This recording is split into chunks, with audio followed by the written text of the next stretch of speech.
اللہ اکبر. میں تو عرض کرتا ہوں کہ آپ حضرات اپنے گھروں میں تراویح کا اہتمام کیجئے, مدرسوں میں تراویح کا اہتمام کیجئے, اپنے ڈیروں میں تراویح کا اہتمام کیجئے, اپنی بیٹھکوں میں قرآن تراویح کا اہتمام کیجئے, اپنے مدرسوں میں قریبی مدرسوں میں آئیے. حضرت صاحب ہمیں کوئی بچہ دے دو, ہمیں کوئی نوجوان دے دو, ہم فرض نماز مسجد میں پڑھیں گے, تراویح اپنے گھر کے اندر پڑھیں گے. یقین جانو ہر گھر سے جب قرآن کی آواز آئے گی, یا تو ہر گھر سے ڈھولک کی آواز آئی, باجے کی آواز آئی, ناچ گانے کی آواز آئی, آسمان والی مخلوق کو تم نے ناراض کر دیا, فرشتوں کو ناراض کر دیا, زمین پر اترنا چاہ نہیں رہے, اترتے کوئی نہیں. اپنے گھروں میں اتنی قرآن کی تلاوت کو عام کر دو کہ تمہاری گلیوں کے اندر یہ نوجوان نظر نہ آئے بلکہ آسمان کے فرشتے چلتے ہوئے نظر آئے. اتنا بڑا مکان بنایا, کوئی کسر مکان میں نہ چھوڑی. میرے عزیزو قبر والے مکان کی بھی کوئی فکر کر لو, میں بھی فکر کروں, آپ بھی فکر کر لو. چھوڑ کے آئیں گے, چھوڑ کے آئیں گے. آپ قبرستان چلے جائیں, وہ کیا لکھا ہوا ہے, آخری آرام گاہ. ہائے اللہ, جو پیچھے چھوڑ کے گئے اس کو سمیٹنے کے چکر میں ہماری اولاد نے ہمیں اتنا بڑا دھوکہ دیا. آخری آرام گاہ لکھ کر چھوڑ کے آ گئے. عقل کے اندھو اور میرے پیارو, وہ آخری آرام گاہ نہیں, وہ تو آخری انتظار گاہ ہے. آخری آرام گاہ تو جنت کے اندر ہے. ہمارے گھر والوں کو اتنی جلدی تھی, انہوں نے ہمیں اٹھانے میں, غسل دینے میں, دفنانے میں اتنی جلدی کی. اللہ اکبر اعلان کروا کے آ جاؤ, پھر نہ کہنا باپ کو اٹھانے میں, باپ کے جنازے کو اٹھانے میں ہمیں پتہ نہ دی. آ جاؤ, قبرستان 2 کلومیٹر کے فاصلے پر ہے, آ جاؤ ہماری مدد کرو. ہم باپ کی چرپائی کو اکیلے نہیں لے جا سکتے, آ جاؤ تم ہماری مدد کرو. پورا گاؤں آ گیا, پورے سردار آئے, پورے عوام آئے, پورے امیر غریب آئے. ابا جان کو قبرستان چھوڑ کے آ گئے اور جلدی سے آپس میں بیٹوں نے مشورہ کیا, کیا خیال ہے ابا کو جنت میں کون پہنچائے گا, یہاں بیٹھ کے قرآن کون پڑھے, پیچھے بریانی ختم ہو جائے گی, کوئی مال نہ سمیٹ لے, کوئی شناختی کارڈ غائب نہ کر دے, کوئی بینک کی چیک بک غائب نہ کر دے. پر جلدی کرو, ابا کون سا بولتا ہے, ابا کون سا دیکھتا ہے, اس کی قبر کے اوپر کتبہ لکھ کے لگا دو, آخری آرام گاہ, آخری آرام گاہ. چلو بھاگو. جب بھاگنے لگے تو باپ نے رو رو کے کہا, او میرے بچوں, یہ آخری آرام گاہ نہیں ہے, آخری انتظار گاہ ہے. اے میرے بچوں, اس انتظار گاہ کو اتنا آرام دہ بنا دو. ابا جان انتظار گاہ کو آرام دہ کیسے بنائیں گے؟ فرمایا, او میرے بچوں, میری قبر کے 4 چفیرے بیٹھ جاؤ, اتنا قرآن پڑھ کے خدا کو رو کے دکھاؤ کہ اللہ اکبر, تمہارے رونے پر اللہ کو ترس آ جائے اور میری قبر والی انتظار گاہ کا اللہ بیڑا پار کر دے. یہ تو قبروں میں جانے کے بعد پتہ لگے گا. جو پہلی رات قبر میں آئے گی, تمہاری اولاد اس رات میں قرآن پڑھے گی یا گانا سنے گی, یہ تو اس وقت پتہ لگے گا. بتائیں گے فرشتے, یہ چھوڑ کے آیا اولاد, تانا دیں گے, یہ چھوڑ کے آیا اولاد, 24 گھنٹے تجھے مرے ہوئے ہو گئے, تیرے گھر سے کل اللہ کا بھی ثواب نہ آیا. قرآن خانیوں میں آنے والوں, اس قرآن خانی کو مولوی کی تقریر کے حوالے کرنے والوں, یقین کرو 2-2 ہزار آدمی ہوتا ہے. اگر یہاں سے آواز لگے, ہر بندہ 10 مرتبہ سورہ اخلاص پڑھے, بتاؤ 2000 کی کتنی ہو جائے گی؟ آواز لگے, ہاں بھئی ہاں, مولوی صاحب کی تقریر 1 گھنٹے کے بجائے آدھا گھنٹہ ہوگی. اللہ اکبر, آدھا گھنٹہ اتنا اللہ کا ذکر کرو کہ میرے ابا کی قبر کو اللہ, میرے ابا کی قبر پر اللہ کو رحم آ جائے. یا تو کار میں مولانا کہتا ہے دعا لمبی چا کراؤ, ادھر دعا لمبی ہو رہی, ادھر روٹی شروع ہو رہی ہے. وہ کیا دعا ہے میرے بھائی؟ آدھے روٹی کھا رہے ہیں, آدھے دعا کر رہے ہیں. کم از کم مرنے والوں کے لیے اخلاص سے تو دعا کرو, لیکن یاد رکھنا جو تم اگلوں کے لیے کر رہے ہو اس سے زیادہ بدتمیزی, اس سے زیادہ بدتر سلوک ہماری اولاد ہمارے لیے کرے گی. میرے بھائیوں, خدا کے واسطے غور کر لو, اللہ کے واسطے غور کر لو. اپنے بچوں کو قرآن پڑھاؤ, خود بھی قرآن پاک پڑھو. اپنے بچوں کو قرآن, اور قرآن اس نیت سے پڑھو, عمل کی نیت سے, عمل کی نیت سے. آج اللہ کے دربار میں رات کو بیٹھ جانا, عشاء کی نماز پڑھنے کے بعد ہاتھ اٹھانا, اور ہاتھ اٹھانے کا بھی ایک طریقہ کار ہے. کسی دکان پر سامان لینے کے لیے جاؤ, پیسے بھی ہاتھ کے اندر ہوں, تھیلا بھی ہاتھ کے اندر ہو, دیکھ ادھر رہے ہو, مالک کہتا دو, اے کی ویکھدا پیا, کی لینا ہے, جب جس کے پاس پتی چینی ایک صرف کا پیکٹ لینے کے لیے جاؤ، اگر دھیان وہاں ہو تو کہتا ہے وہ جھڑک دیتا ہے، میرے عزیزو اللہ کے آگے بیٹھے دھیان کہاں ہے؟ فرمایا اللہ کے آگے جب بیٹھنا ہو تو یوں کر کے تمہارے ہاتھ اٹھے ہوئے ہو اور یوں کر کے سر جھکا ہوا ہو، تمہاری تھوڑی ندامت کی وجہ سے، شرمندگی کی وجہ سے یہ تمہارے سینے پہ لگی ہو اور آنکھ سے آنسو ٹپ ٹپ گر رہے ہوں، پھر میرے عزیزو تمہاری آنکھوں کے آنسوں پر اس کی رحمت بول بول کے کہے، بولتا کیوں نہیں، بتا کیا لینے آیا، کیا مانگنے کے لیے آیا، بول بول بول۔ اس نے اپنے خزانوں کے سارے در کھول دیے، اس نے دروازے کھول دیے۔ مانگ کیا مانگتا ہے؟ اولاد مانگتا ہے، وہ کہہ رہا ہے میں دوں گا، بیٹا مانگتا ہے دوں گا، رزق مانگتا ہے دوں گا، نصیب مانگتا ہے دوں گا، حج عمرہ مانگتا ہے، بول بول کیا مانگتا ہے؟ اللہ اکبر۔ میرے عزیزو گھر کے اندر ایک کیفیت ہوتی ہے، بچہ ہجکیوں کے ساتھ ہو کے بھر بھر کے روتا ہے، اماں سر پہ ہاتھ پھیرتی ہے، پیار کرتی ہے، بولتا صحیح بولتا صحیح، تینوں پیسے چاہیے نا، تینوں پیار چاہیے، تینوں کھڑونا چاہیے، تینوں ٹافی چاہیے۔ اللہ اکبر۔ بچہ جو جو زیادہ زیادہ روتا ہے، ماں کا کلیجہ پھٹنا شروع ہوتا ہے، رو رو روتا ہے تو گھر والے بھی آ جاتے ہیں، کیوں رو رہے سے؟ چپ کرا، کیا مانگ رہا ہے؟ دے دے نا، کیا مانگ رہا ہے؟ ساس بھی کہتی ہے دے دے، کیا مانگ رہا ہے؟ بھابی پھوپھیاں کہتی ہے دے دے، کیا مانگ رہا ہے؟ میرے عزیزو جب بندہ اللہ کے سامنے سبکیوں کے ساتھ روئے گا، ہجکیوں کے ساتھ روئے گا، اللہ فرمائیں گے بول نہ بول، روتا کیوں ہے، کیا مانگ رہا ہے؟ اور میرے بندے بتا، جیسے ماں کے دربار میں ماں سے برداشت نہیں ہوتا، میرے دربار میں تیرا رونا میں اللہ سے برداشت نہیں، مانگ کیا مانگتا ہے؟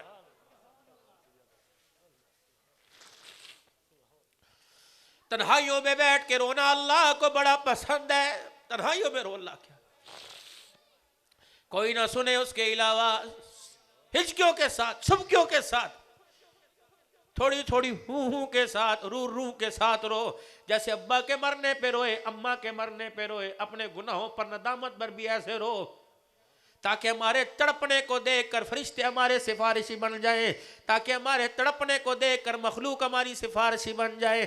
میرے پیارو، ان گالوں کو بیوٹی پارلر سے، ان گالوں کو کریموں سے نہ سجاؤ، بلکہ اپنے آنکھ کے آنسوں کے پانی سے سجاؤ۔ یقین جانو یہ گالیں قیامت کے دن 14ویں کے چاند سے زیادہ چمکدار نظر آئیں گی۔ اللہ کے آگے رو، اپنے بچوں کا نام لے لے کے اللہ کے آگے، اپنی بچیوں کا نام لے لے کے اللہ کے آگے، اپنی بیوی کا نام رو رو کے اللہ کے آگے لو، اپنے گھر اپنا نام لے کے رو۔ اور میرے عزیزو دنیا تو مل جائے گی، ننگا دیکھ کے کوئی کپڑا پہنا دے گا، بھوکا دیکھ کے ہاتھ پہ کوئی روٹی رکھ دے گا، بیمار دیکھ کے کوئی دوائی دلوا دے گا، لیکن میرے عزیزو اللہ سے آخرت مانگ لو، اللہ قبر کا سکون دے دے، اللہ میدان معاشر کی شرمندگی سے بچا لے، یا اللہ حضور صلی اللہ علیہ وسلم کے سامنے شرمندہ ہونے سے بچا لے، اللہ حوض کوثر کا مستحق بنا دے، یا اللہ خاتمہ ایمان پر دے دے۔ مرتے وقت کلمہ مولانا کتنی عجیب بات اللہ نے ذہن میں ڈالی، میرے عزیزو موت کا وقت ہے، آخری وقت ہے، سید الانبیاء صلی اللہ علیہ وسلم کا دنیا سے جا رہے، کیا پتا چکر دری کہاں ہے، کیا پتا کوٹ ادو کہاں ہے، کیا میرے نام کا پتا نہ ان کے نام کا پتا، علم غیب کس کے پاس ہے؟ اللہ کے پاس ہے، اللہ جو اپنے نبی کو دے دے تو روک کوئی نہیں سکتا ہے، میرے نبی کے پاس جو علم ہے وہ ساری اللہ کی عطا ہے، وَمَا يَنْطِقُ عَنِ الْهَوَىٰ إِنْ هُوَ إِلَّا وَحْيٌ يُوحَىٰ۔ کیا وجہ تھی بابا جی آپ کا نام، آپ کا نام، آپ کا نام، کسی کا نام میرے نبی کو نہیں آتا تھا، لیکن اس وقت بھی میرے عزیز و نبوت کا دامن پھیلا، اور کیا اللہ صحابہ باہر کھڑے ہوئے، وہ لوگ جنہوں نے تل کے چمڑے بھی ادھڑوا کے دے دیے، وہ لوگ باہر کھڑے ہیں، وہ بیویاں اللہ اکبر باہر بیٹھی ہے، وہ اپنے حجروں میں انتظار کر رہی ہے، ایک بیوی سیدہ عائشہ ادھر بیٹھی ہے، ایک بیٹی سیدہ فاطمہ ادھر بیٹھی ہوئی ہے، اللہ اکبر، صحابہ کی چیخوں کی آواز، رونے کی آواز اندر آ رہی ہے۔ اس وقت آنکھیں کھول کے فرمایا تکلیف ہو رہی ہے؟ کہ جی تکلیف کا ارادہ کوئی نہیں، فرمایا مجھے تو محسوس ہو رہی ہے، جبرائیل اس سے پوچھ میری امت کی جب روح قبض کرے گا تو کیا حالت ہوگی؟ کہ ان کی تو انہیں تو تکلیف بہت دی جائے گی، بڑی ستا کے روح نکال لی جائے گی۔ کون سا ایسا پیار تھا، کون سے ایسے پیار کی معراج تھی؟ اللہ اور یونی کا نمازی، یونی کا میرے چاہنے والے، اے جبرائیل اس کو کہہ دے قیامت تک آنے آوالے آخری انسان کے موت کی وقت کی تکلیفیں مجھے دے دے، میری امت کو کوئی تکلیف نہ دینا۔ ایمانداری سے بتاؤ، وہ تو موت کے وقت کی تکلیفیں بھی لے کے چلا گیا، یہ امت کہاں کہاں تکلیف نہیں دے رہی؟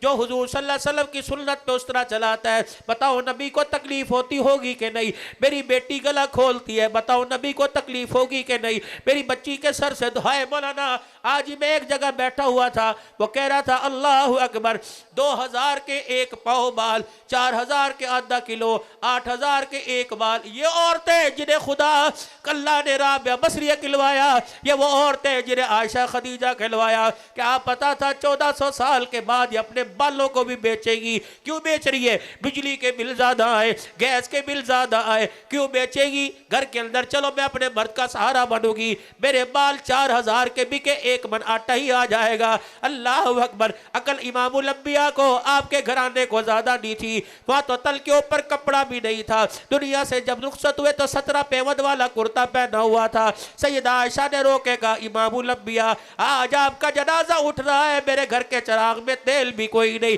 میرے عزیزوں کے ان کو خبر نہیں تھی۔ اللہ کی قسم فرمایا اگر وہ پیر کا جوتا بیچتی تو تخت و تاج لینے کے لیے تیار ہو جاتے، میرے عزیزوں اگر وہ کپڑے کا کونا بیچتی تو ساری انسانیت دینے کے لیے تیار ہوتی۔ اس 14ویں صدی کی بیٹی کو کون سمجھائے کہ بال بیچنا حرام ہے، بال اتروانا حرام ہے؟ خدا کے واسطے، خدا کے واسطے، عزائے انسانی مسلمان تو کیا کافر کے بیچنا بھی حرام ہے؟ نہ بیچا کرو خدا کے واسطے، یہ تباہ پیسے کی لالچ اندر بھری جا رہی ہے۔ بازار بڑا بڑا ہوتا ہے، اذان کی آواز اس مسجد کے اندر ایک سب بھی نماز کی پوری نہیں ہوتی، کیا حضور کو تکلیف ہوتی ہوگی کہ نہیں؟ بیٹے کے نواسے کے حلق کے اندر انگلی ڈال کے کھجور نکال لی، امت مزے لے لے کے حرام کھا رہی ہے، کیا تکلیف ہوتی؟ یہ تو سامنا ہوگا جب قیامت کے دن، اس وقت پتہ لگے گا۔ بھائیو توبہ کر لو، اللہ کے آگے رو لو، معافی مانگ لو، یا اللہ کیا کریں مجبور ہے، اور چلو چھوڑ نہیں سکتے، نفرت کا تو اظہار کریں، باقی معاملہ اللہ کے پاس ہے، وہ علی وہ غفور الرحیم ہے، ورحم الراحمین ہے، وہ قادر ہے معاف فرمائے گا۔ سارا مجمع اللہ کے دربار میں اپنے گناہوں سے معافی مانگے، سچے دل سے توبہ کرے، زبان سے کہے یا اللہ میری توبہ، پھر کہو یا اللہ میری توبہ، پھر کہو یا اللہ میری توبہ۔ انشاءاللہ اپنی زندگی کو بھی سدھاریں گے اور دوسروں کی زندگی بھی سدھارنے کا ذریعہ بنیں گے۔ کہو انشاءاللہ اللہ کے راستے میں مال جان کے ساتھ نکلیں گے، اللہ کے راستے میں وقت کے ساتھ نکلیں گے۔ بات 4 مہینے کی نہیں ہے، بات ساری زندگی کی ہے۔ اللہ اکبر۔ آخری باتوں میں بات حضرت الیاس رحمت اللہ علیہ کی یاد آ گئی۔ وہ مولوی الیاس رحمت اللہ علیہ تھے، حضرت شیخ الہند رحمت اللہ علیہ، جب حضرت مولانا الیاس صاحب رحمت اللہ علیہ کو غسل دیا جا رہا تھا، حضرت شیخ الہند رحمت اللہ علیہ نے فرمایا غسل دینے کے بعد مولوی الیاس کے ماتھے پر ذرا رگڑ رگڑ کے خوشبو لگانا، کیونکہ اس پیشانی کو میں نے امت کے غم میں اللہ کے آگے کئی مرتبہ سجدے کے اندر دیکھا ہے۔ حضرت الیاس رحمت اللہ علیہ کی نانی جان ام البی، اللہ اکبر اللہ اکبر، بعض مرتبہ الیاس کا چہرہ دیکھ کے ہنسنے لگ جاتی۔ اماں جان کیا بات ہے؟ فرمایا الیاس میں تیرے ساتھ صحابہ اکرام کو کھڑا دیکھتی ہوں، میں تیرے ساتھ صحابہ کی جماعت کو کھڑا دیکھتی ہوں۔ اللہ اکبر، وہ رونے والا تھا۔ اللہ اکبر، ایک بندے کو جا کر دعوت دی کہ اللہ کے راستے میں وقت لگا، اس نے کہا مولوی الیاس اگر تو نے میرے ہاتھ لگایا، اگر تو نے میرے ہاتھ لگایا تو میں تیرے لٹھ ماروں گا۔ حاجی مولانا الیاس صاحب نے اس کے پیروں کو ہاتھ لگایا، فرمانے لگے جسم کو ہاتھ لگانے پر مارنے کا کہا تھا، پیروں پر ہاتھ لگانے پر مارنے کا تو نہیں کہا تھا۔ یہ تبلیغ یہاں پہنچی ہے۔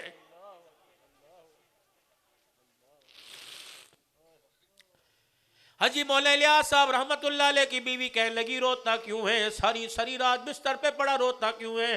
فرمایا میری گھر والی اگر یہ راز تجھے پتہ لگ جائے تو آج کے بعد رونے والا 1 نہ ہو، رونے والے 2 ہو جائیں امت کے غم کے اندر۔ بس میرے عزیزو یہ میری آخری بات تھی، اللہ ہمیں وہی عمل کی توفیق عطا فرمائے۔